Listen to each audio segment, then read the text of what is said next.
إلى تحياتي لكم، نتمنى من الله تكونوا كلكم على خير وبخير. واخر اخبار نادي الوداد الرياضي ايتمنى حط ستوري ديالو في انستغرام وقال لهم بدايه البث يوم الاثنين. يعني شنو تيقصد بها؟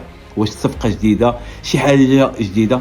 الحمد لله من بعد الصفقات وهذيك التلفازه العجيبه اللي كل مره كتسحط لنا رقم وتسحط لنا لعاب، قال لهم نهار الاثنين ان شاء الله عاوتاني بدايه البث. يعني اش يقصد فيها؟ واش كاين شي لعاب جديد، كاينه شي صفقه جديده، شي حاجه جديده؟ يعني مع ايتمنى واش حتغمض عينيك ديما الجديد. الحمد لله حنا كجماهير الوداديه هادشي اللي تمنينا، يعني تنتمنوا لعابه من الطراز الرفيع، لعابه من قيمه نادي الوداد الرياضي، حيت الوداد مخلوق للالقاب. والحمد لله اللعابه اللي شفناهم يعني في المستوى، يعني كل مركز تنشوفوا ان عنده الدوبلي ديالو، كاينين اللي كل مركز عنده حتى 3 لعابه. وهذا الشيء صالح نادي الوداد الرياضي. انتم عارفين مورا ان شاء الله باذن الله باش المنتخب يدي كوب دافريك وغترجع البطوله، غنولوا نلعبوا كل جوج ماتشات كل سيمانه. يعني غيكون واحد الضغط اوبليجي، خصك تكون عندك واحد جوج فراقي، يكون عندك لعاب في المستوى الا بغيتي تقاتل على الالقاب. وتنتمنى ان يكون تحكيم في المستوى.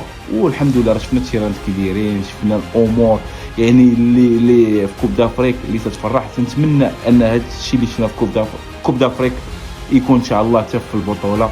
يعني يكون تحكيم، يكون لي فار، يكون الشيء منظم كيما كوب دافريك، حيت حنا كجمهور المغاربه هادشي اللي تنتمناو. وكجماهير الوداديه حنا تنتسناو الفرقات ديالنا الالقاب، وتتمنى الكره تمشي مع المدرب بن هاشم وتمشي مع الرئيس ايتمنى باش نحققوا المبتغى ديال الجماهير الوداديه. الحمد لله هو اننا نديو الالقاب والانجازات. واي لعاب مرحبا بك في الدار الكبيره.